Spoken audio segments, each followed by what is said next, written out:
पौराणिक मान्यता अनुसार प्राचीन काल में असुर दंभ को महिषासुर नाम के एक पुत्र की प्राप्ति हुई, जिसके भीतर बचपन से ही अमर होने की प्रबल इच्छा थी। अपनी इसी इच्छा की पूर्ति के लिए उसने अमर होने का वरदान हासिल करने के लिए ब्रह्मा जी की घोर तपस्या आरंभ की। महिषासुर द्वारा की गई इस कठोर तपस्या से ब्रह्मा जी प्रसन्न हुए और उसे मनचाहा वरदान मांगने को कहा। ऐसे में महिषासुर, जो सिर्फ अमर होना चाहता था, उसने ब्रह्मा जी से वरदान मांगते हुए खुद को अमर करने के लिए उन्हें बाध्य कर दिया। परंतु ब्रह्मा जी ने महिषासुर को अमरता का वरदान देने की बात ये कहते हुए टाल दी कि जन्म के बाद मृत्यु और मृत्यु के बाद जन्म निश्चित है, इसलिए अमरता जैसी किसी बात का कोई अस्तित्व नहीं। जिसके बाद ब्रह्मा जी की बात सुनकर महिषासुर ने उनसे एक अन्य वरदान मांगने की इच्छा जताई और कहा कि ठीक है स्वामी, यदि मृत्यु होना तय है तो मुझे ऐसा वरदान दे दीजिए कि मेरी मृत्यु किसी स्त्री के हाथ से ही हो। इसके अलावा अन्य कोई दैत्य, मानव या देवता कोई भी मेरा वध न कर पाए। जिसके बाद ब्रह्मा जी ने महिषासुर को दूसरा वरदान दे दिया। ब्रह्मा जी द्वारा वरदान प्राप्त करते ही महिषासुर अहंकार से अंधा हो गया और इसके साथ ही बढ़ गया उसका अन्याय। मौत के भय से मुक्त होकर उसने अपनी सेना के साथ पृथ्वी लोक पर आक्रमण कर दिया। इससे धरती पर चारों तरफ से तबाही मच गई। उसके बल के आगे समस्त जीवों और प्राणियों को नतमस्तक होना ही पड़ा।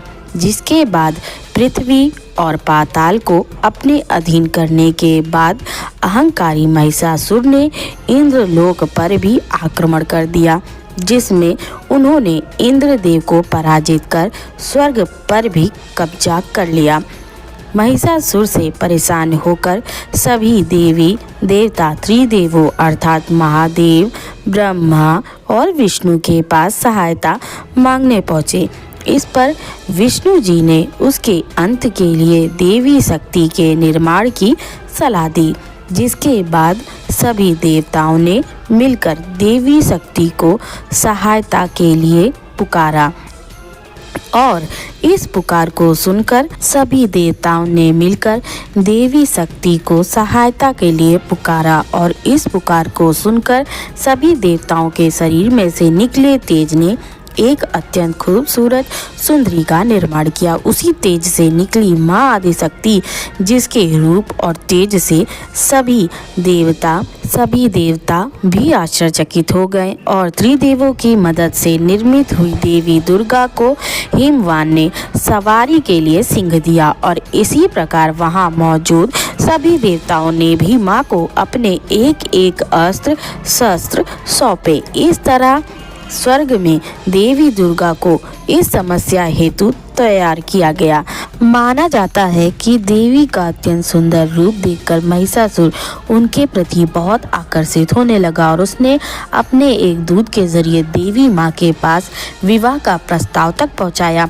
अहंकारी महिषासुर की इस ओछी हरकत ने देवी भगवती को अत्यधिक क्रोधित कर दिया। जिसके बाद ही माँ ने महिषासुर को युद्ध के लिए ललकारा। माँ दुर्गा से युद्ध की ललकार सुनकर ब्रह्मा जी से मिले वरदान के अहंकार में अंधे हो चुके महिषासुर उनसे युद्ध करने के लिए तैयार भी हो गया। इस युद्ध में एक एक करके महिषासुर की संपूर्ण सेना का माँ दुर्गा ने सर्वनाश कर दिया। इस दौरान माना ये भी जाता है कि युद्ध पूरे 9 दिनों तक चला, जिस दौरान असुरों के सम्राट महिषासुर ने विभिन्न रूप धरकर देवी माँ को छलने की कई बार कोशिश की, लेकिन उसकी सभी कोशिशें आखिरकार नाकाम रहीं और देवी भगवती ने अपने चक्र से इस युद्ध में महिषासुर का सिर काटते हुए उसका वध कर दिया।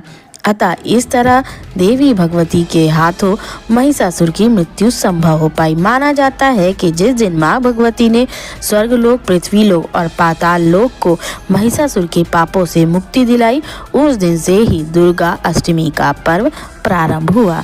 जय माँ दुर्गे।